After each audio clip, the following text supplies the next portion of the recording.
Hello students, हम लोग पिछली क्लास में एक्सरसाइज 1.1 पर रहे थे। अभी इस पर कुछ क्वेश्चंस बचे हुए थे, उनको अब आगे करते हैं।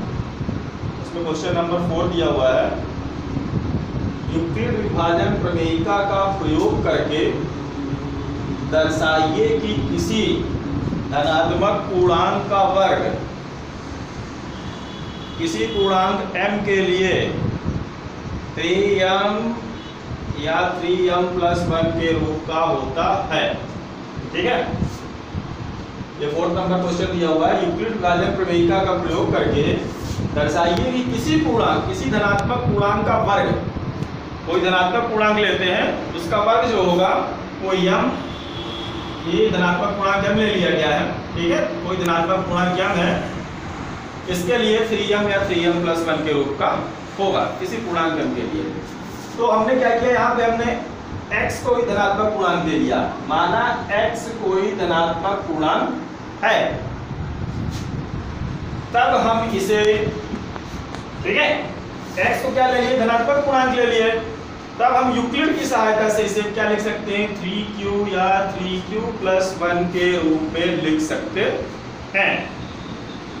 कोई भी पूर्णांक है उसको हम इस रूप में लिख सकते हैं। उसके बाद अब हमको क्या करना है, सिद्ध करना है कि धनात्मक पूर्णांक का वर्ग मतलब x², ये धनात्मक पूर्णांक x लिया तो इसका स्क्वायर x² को किस रूप में लिख सकते हैं, 3m या 3m + 1 के रूप में। तो हमें सिद्ध करना है कि x² को 3m या 3m + 1 के रूप में लिखा जा सकता है। तो सबसे पहले यदि x 3q के बराबर होगा, माना x = 3q, मान लिए, यदि लिखो या माना लिख लो, माना x = 3q, तो इसका जो वर्ग होगा x², इधर 3q का स्क्वायर होगा, 3 का वर्ग 9, q का वर्ग q²। ठीक है ना, x = 3q ले लिए और जब इसका स्क्वायर किए तो इस तरह से हो गया 9q²। अब हम 9 को लिख सकते हैं 3 × 3q², ऐसा लिख सकते हैं ना। इसका 3 बाहर लिख लिए और ये हो गया 3q², ये हो गया 3 और 3q, ये 3q² कोई पूर्णांक है, इसकी जगह हमने क्या लिख दिया, m लिख दिया। ठीक है, इस पूरे 3q² की जगह क्या लिख दिया है, m। पूर्णांक है, कुछ भी हो सकता है, जहां m = 3q², इसकी जगह m लिखा गया और ये पूर्णांक है। इसको हमने मान लिया इक्वेशन 1, x² = 3m। तो कोई धनात्मक पूर्णांक हमने x लिया, उसका वर्ग 3m के रूप में हमने दिखा दिया। अब और आगे चलते फिर से पुनः, यदि x बराबर हम 3q + 1 लिखते हैं, x बराबर क्या लिखते हैं, 3q + 1, फिर से वर्ग करते हैं दोनों पक्षों का, x², इधर पूरे का स्क्वायर होगा, 3 × 3 9 q² + 1 + 6q, यहाँ 6q और 9q² को साथ में ले लिए। ठीक है, दोनों को साथ में ले लिया, एक को अलग कर दिया। अब 9q² को हम लिख सकते थे 3 × 3q², 9q² को, 6q को लिख सकते थे 3 × 2q। अब इन दोनों में अगर कॉमन लेना चाहें कुछ, तो देख रहे हैं यहाँ पे 3 कॉमन हो रहा है, q को भी कॉमन कर सकते थे पर q नहीं किया गया है। 3 को हमने बाहर निकाल लिया, ये यहाँ बचा 3q², ये यहाँ बचेगा 3q² + 2q और ये हो गया 1। अब इस पूरे की जगह पे, चूंकि ये पूर्णांक है, कोई कुछ ना संख्या होगी, पूर्णांक माइनस में होगी, प्लस में होगी, इससे मतलब नहीं, हमने इसको मान लिया m, इस पूरे को ये m मान लिया गया है, m बराबर ना, तो 3 × इस पूरे की जगह रख दिया m + 1, तो ये हो गया हमारा। ठीक है ना, तो x² हम बराबर इतना आ गया, 3m + 1, इक्वेशन 2। अब समीकरण 1 और 2 में देखते हैं, x² 3m के बराबर है, x² 3m + 1 के बराबर है, तो समीकरण 1 2 से क्या हो गया, x² = 3m and 3m + 1।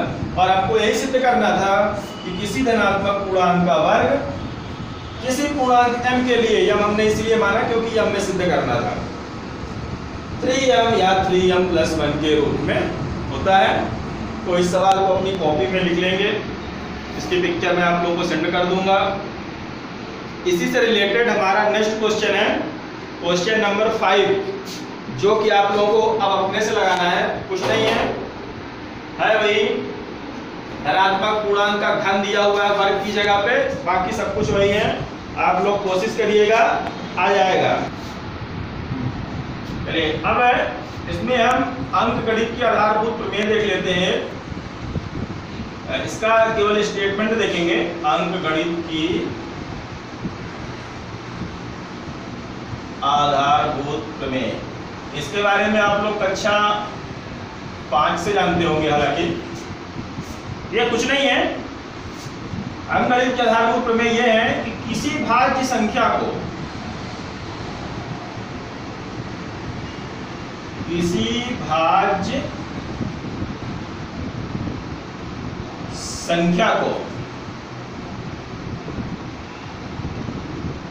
अभाज्य संख्याओं के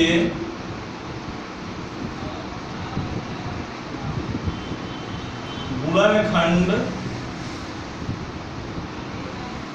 के रूप में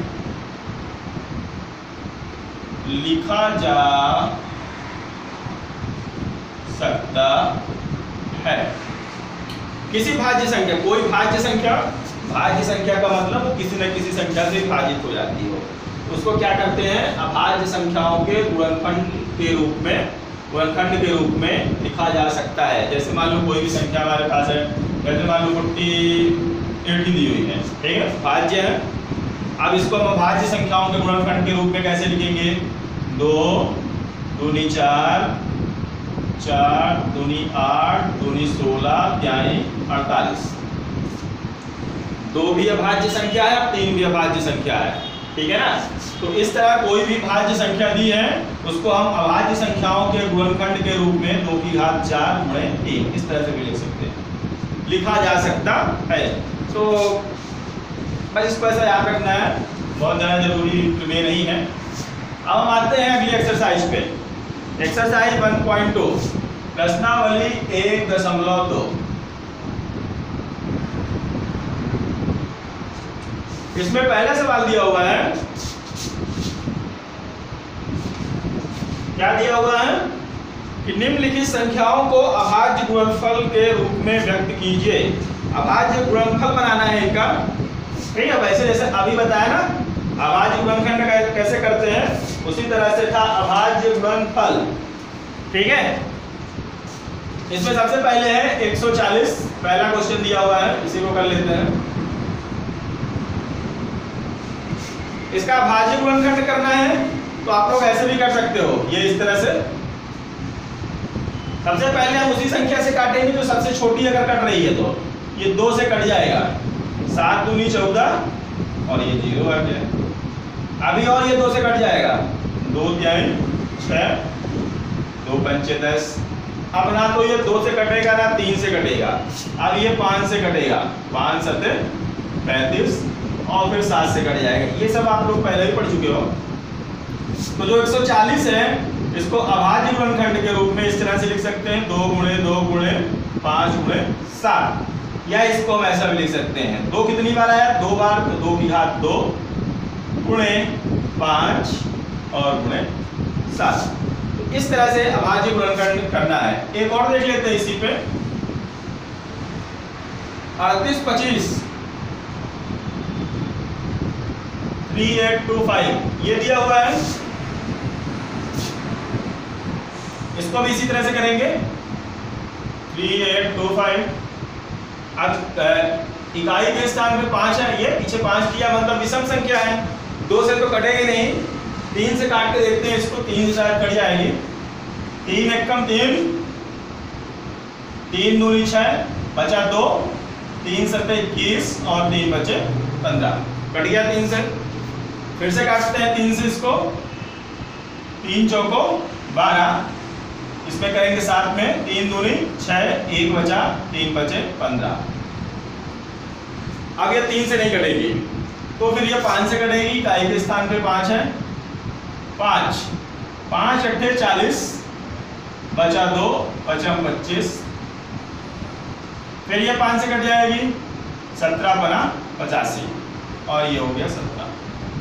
तो ये जो 38 25 था इसका अभाज्य गुणनखंड हो गया 3 गुणे 3 गुणे 5 गुणे 5 गुणे 17, या इसी को हम लिख सकते हैं 3 का स्क्वायर गुणे 5 का स्क्वायर गुणे 17। तो आप लोगों ने देखा कि जो 3825 था ये भाज्य संख्या थी, ये 3 से भी कट जाती, 5 से भी कट जाती और 17 से भी। भाज्य का मतलब किसी न किसी संख्या से कट जाए, ठीक है। तो 3825 3 से भी कट जाती, 5 से भी कट जाती और 17 से भी कट जाती। पर ये 3, 5 और 17 जिसके गुणनखंड के रूप में हमने इसको लिख दिया, ये 3, 5 और 17 तीनों अभाज्य संख्याएं हैं। इसमें कुछ और क्वेश्चन दिए हुए हैं, वो आप लोगों को अपने से करना है, ठीक है ना। इसके बाद आते हैं नेक्स्ट क्वेश्चन पे। सेकंड क्वेश्चन है, इसी में पूर्णांकों के निम्नलिखित युग्मों के HCF और LCM ज्ञात कीजिए तथा इसकी जांच कीजिए कि दो संख्याओं का गुणनफल बराबर HCF गुणे LCM। इसमें दो संख्याएं दी हुई हैं, इस सवाल में क्या करना है, दो संख्याएं दी हुई हैं, उनका HCF और LCM निकालना है, ज्ञात करना है, और फिर हमको चेक करना है, ये चेक करना है कि जो दो संख्याएं दी हैं उनका गुणनफल, दो संख्याओं का गुणनफल, ठीक है, ये बराबर होता है HCF गुणे LCM, ऐसा ये चेक भी करना है, ठीक है। तो इसमें हम पहला क्वेश्चन ले लेते हैं। 26 और 91 ये दो संख्याएं दी हुई हैं, इनका HCF और LCM, तो HCF और LCM हम किसी भी विधि से निकाल सकते हैं। अभाज्य गुणनखंड पढ़ रहे हैं तो उसी विधि से निकालते हैं, ठीक है। 26 अब मैं ऐसे काट के लिखा रहा हूं, 26 को क्या हम लिख सकते हैं, 2 गुणे 13, पहले 2 से कटेगा फिर 13 से कटेगा। इसी तरह 91 को क्या लिख सकते हैं, 7 गुणे 13, 13 7 91, इसके अलावा ये किसी संख्याओं से नहीं कटेंगे, ठीक है। इसका अभाज्य गुणनखंड इतना ही होगा। अब हम इसका महत्तम समापवर्तक और लघुत्तम समापवर्तक आता है HCF। HCF का मतलब होता है महत्तम समापवर्तक। इन दोनों संख्याओं का महत्तम समापवर्तक, महत्तम समापवर्तक क्या होता है, जो इन दोनों संख्याओं के अभाज्य गुणनखंड में कॉमन संख्या हो, उभयनिष्ठ हो। तो देख लेते हैं, यहाँ 2 गुणे 13 है, 7 गुणे 13, यहाँ 2 लिखा है पर नीचे नहीं लिखा है, यहाँ 13 लिखा है और नीचे भी लिखा है, 7 यहाँ लिखा है पर ऊपर नहीं लिखा हुआ है, तो दोनों में उभयनिष्ठ संख्या कौन सी है, 13, तो हमारा महत्तम समापवर्तक हो गया 13। इसी तरह LCM निकाल लेते हैं। LCM मतलब लघुत्तम समापवर्तक।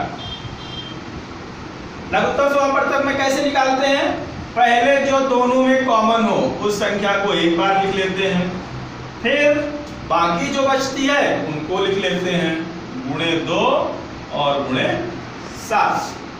अब हम इसका गुणा कर लेंगे, ये हो जाएगा 13 7 91 और 2 1 2 2 9 18 182। तो महत्तम समापवर्तक 13 आ गया और लघुत्तम समापवर्तक 182। अब जो जांच करनी थी, जांच क्या करनी थी कि दो संख्याओं का गुणनफल, इसकी जांच करनी थी। तो अब हम जांच कर लेते हैं। जांच क्या करनी है, दो संख्याओं का गुणनफल, दो संख्याओं का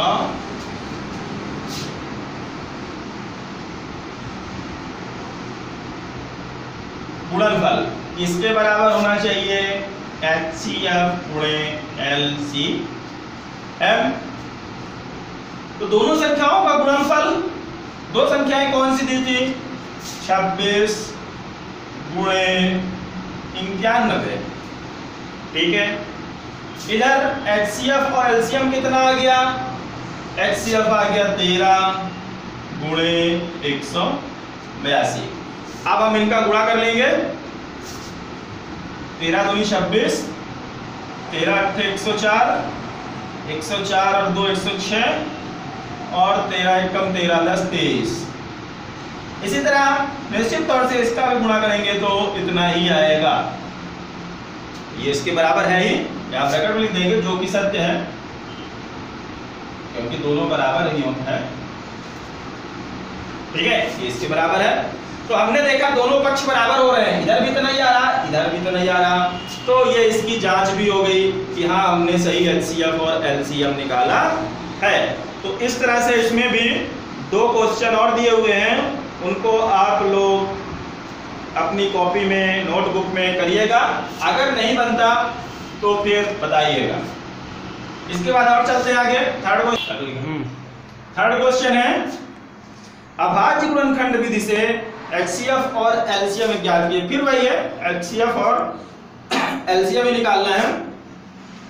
संख्या दी है 12, 15 एंड 21। इन तीनों संख्याओं का अभाज्य गुणनखंड विधि से HCF और LCM निकालना है। एक एक करके सबका अभाज्य गुणनखंड कर लेते हैं। चाहो तो इस तरह से भी कर सकते हो, और छोटी संख्या है तो हम ऐसे भी निकाल सकते हैं। इसका 12 का भाज्य गुणनखंड क्या होगा? अगर 12 को मान लो किसी ने ऐसा लिख दिया 4 या 12, तो क्या ये सही होगा? नहीं। क्यों? क्योंकि हमको अभाज्य संख्या के गुणनखंड के रूप में लिखना है ना। 4 तो भाज्य है, तो ये हो जाएगा 2 गुणे 2 गुणे 3, 2 दूनी 4 या 12। 15 को हम लिख सकते हैं 3 गुणे 5, 3 5 15, इससे छोटा कुछ नहीं हो सकता। 21, 3 गुणे 7, ये इनका भाज्य गुणनखंड हो गया। अब हम HCF और LCM निकालते हैं। अतः HCF ऑफ 12, 15 एंड 21। तो एक बार फिर से महत्तम समापवर्तक वही होगा इन संख्याओं का जो तीनों में कॉमन गुणनखंड होगा। तीनों में जो भी संख्या होगा निष्ठ होगी वही इसका महत्तम समापवर्तक होगा। देखेंगे 3, 3 और 3, ये तीनों में है, तो इसका जो महत्तम समापवर्तक हो जाएगा वो कितना हो जाएगा? 3। और LCM निकाल लेते हैं इसी तरह से, तथा LCM बराबर, LCM में जो तीनों में कॉमन हो उसको पहले लिख लिया, ठीक है। फिर अब जो 2 में कॉमन हो तो 2 में तो कुछ कॉमन नहीं लग रहा है, बाकी सारी संख्याएं भिन्न भिन्न है तो सबको उतार लेते हैं। 2 बार लिखा हुआ है, फिर 5 है और 7, इनका गुणा करेंगे जो भी आएगा वही हमारा हो जाएगा LCM। 3 दूनी 6, 5 30, 7 21 और दूनी 42, 420। तो इस तरह से हम LCM और HCF लघुत्तम और महत्तम समापवर्तक निकाल सकते हैं। जो तीनों में कॉमन हुआ HCF, जो बचे कॉमन होने से उनको लिख के गुणा कर दिया वो LCM। ठीक है ना। इसमें और भी क्वेश्चन दिए हैं, वो आप लोगों को अपने से करने हैं। ठीक है, बन जाता है तो अच्छी बात है, नहीं तो फिर बताना। चलिए अगला क्वेश्चन दिया हुआ 4 नंबर पे, 2 संख्या दी हुई है 306 और 657। इनका HCF दिया हुआ है 9। ठीक है, इन दोनों संख्याओं का HCF 9 दिया हुआ है। LCM ज्ञात कीजिए। 2 संख्याओं का HCF दिया हुआ है, LCM ज्ञात करना है। तो इसको ज्ञात करने के लिए वो जो फार्मूला है वो जो हम जानते हैं, ठीक है, क्या जानते हैं? हम जानते हैं, जानते हो, 2 संख्याओं का गुणनफल। अभी बताया गया था ये फार्मूला। 2 संख्याओं का गुणनफल बराबर उन्हीं संख्याओं का LCM गुणे HCF या HCF गुणे LCM, कुछ भी लिख सकते हो। ठीक है, अब वो 2 संख्याएं कौन सी हैं? 306 और 657।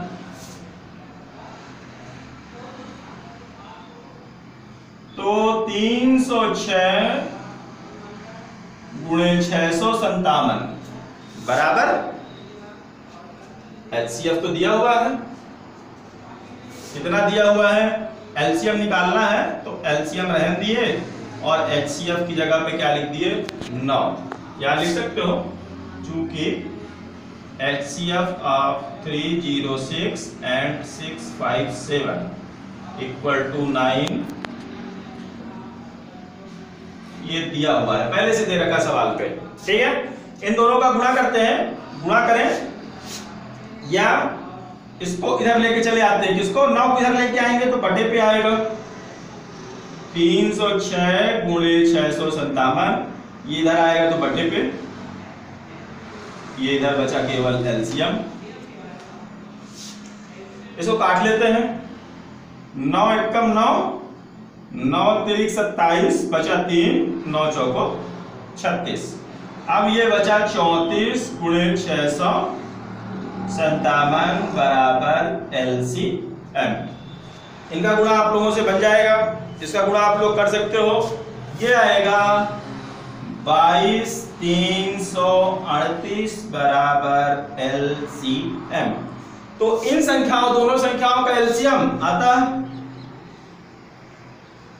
LCM of 306 and 657 equal to 22,338। तो इस तरह से, इस फार्मूले की सहायता से अगर एलसीएफ दिया है तो एलसीएम निकाल सकते हैं, अगर कहीं एलसीएम दिया होता तो हम एचसीएफ भी इसी फार्मूले की सहायता से निकाल सकते हैं। इस तरह से आज के लिए इतना ही, इन सबको आप लोग अपनी नोटबुक में कर लीजिएगा, कहीं कोई परेशानी होती किसी सवाल पे तो फिर उसकी आप पिक्चर सेंड कीजिएगा। धन्यवाद।